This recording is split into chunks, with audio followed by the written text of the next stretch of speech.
Hello everyone, दोस्तों आप सभी का स्वागत है इस पिरामिड के एक अच्छे क्वेश्चन में।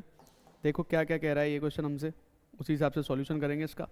ये कह रहा है पिरामिड है जो स्क्वायर बेस दे रखा है पिरामिड का, और उसकी साइड दे रखी है 8 सेंटीमीटर की। यानी कि ये जो साइड है, अगर इसको मैं स्क्वायर मान लूँ तो 8 सेंटीमीटर की साइड है ये।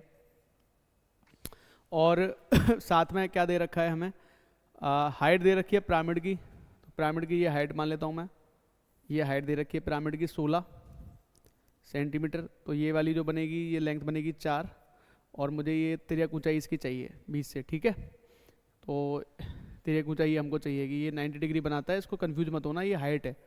ठीक है, ये हाइट है इसकी। तो कुछ इस तरीके से बनता है।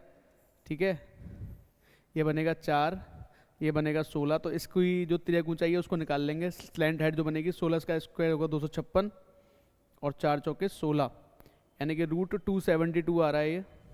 तो 272 को कैसे कर सकते हो तुम, 8 से अंदर क्या बच जाएगा 8, 8 तिया 24 और 8 चौके 32, यानी कि अंदर बचेगा रूट 8 इंटू 2 इंटू 17, 8 दूनी 16, यानी कि 4 रूट 17 बन गया ये। क्या बन गया ये, 4 रूट 17 बन गई ये हाइट। तो ये वाली जो तिर्यक ऊंचाई बनेगी कितनी बन गई, 4 रूट 17 बन गई। अब हमें कुल पृष्ठीय क्षेत्रफल चाहिए, तो मैंने बता दिया एरिया ऑफ बेस चाहिएगा। इसके लिए हमें कुल पृष्ठीय क्षेत्रफल चाहिए, तो एरिया ऑफ बेस कितना आएगा, 8 गुणा 8 यानी कि 64, प्लस ये क्या होता है पिरामिड का कर्व सरफेस एरिया होता है half perimeter of base into slant height कितनी है, 4 रूट 17 है। ठीक है, 2 से 2 बार कट जाएगा ये। 8 चौके 32 दूनी 64, 64 कॉमन ले लेना, अंदर बचेगा रूट 17 प्लस 1।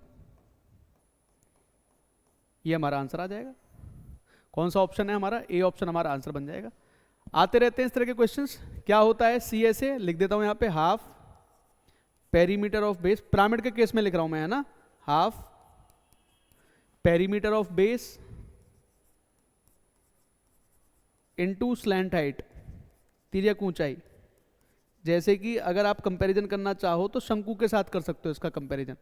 ठीक है, इस तरीके से ये इसका, ये रेडियस होती है, ये स्लैंट हाइट होती है, ये हाइट होती है। तो इसका कर्व्ड सरफेस एरिया होता है हाफ सरकमफेरेंस ले लेना 2 पाई आर, और इंटू तिर्यक ऊंचाई कितनी एल, ये कट जाता है। तो हमें कितना मिलता है, पाई आर एल। कितना मिलेगा हमें, पाई आर एल मिलता है हमको। तो इस कॉन्सेप्ट पर बेस्ड होता है ये पिरामिड का क्वेश्चन। ठीक है, आगे बढ़ते हैं।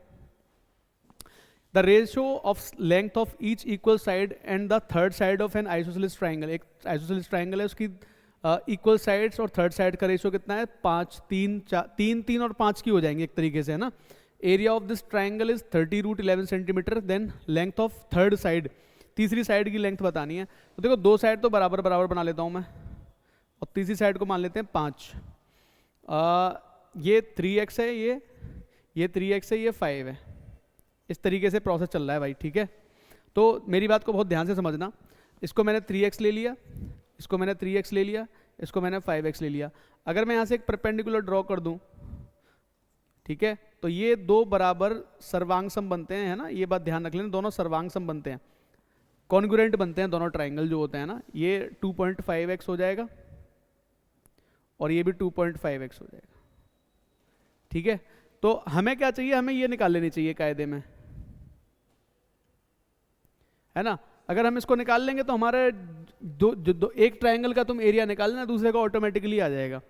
तो इनका रेशियो देख लो कितना बन रहा है फिलहाल के लिए। इसका अगर मैं पॉइंट हटा भी दूं तो यहाँ पे 0 आ जाएगा, यहाँ पे 25 है तो ये बन जाएगा 5, और ये बन जाएगा 6x। तो ये भी कितना बन जाएगा हमारे लिए 6x, और ये भी बन जाएगा हमारे लिए 5x। अब हमारे लिए आसान हो गया। तो अब ये जो है ना टोटल, ये लेंथ हमारे लिए 10x बन गई। तो पॉइंट्स में करने का कोई मतलब नहीं, इसी से सॉल्व कर देंगे इसको हम। 6 और 5, 6 6 36x हो जाएगा ये, और ये 25x हो जाएगा एक स्क्वायर में। इसका रूट ले लेना, यानी कि 11x स्क्वायर में रूट आ रहा है, यानी कि ये जो लेंथ आ रही है ये x रूट 11 आ जाएगी।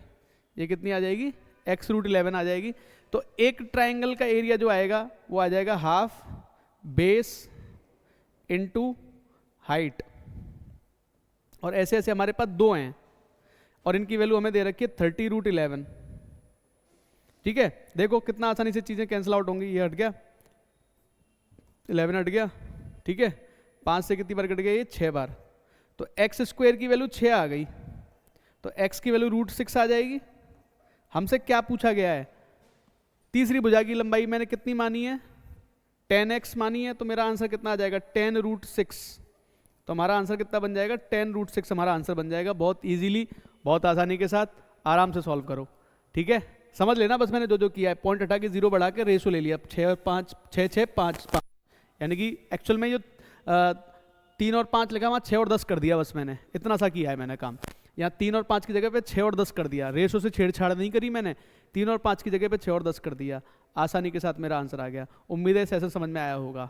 दोनों क्वेश्चन प्रीवियस ईयर है। Thank you.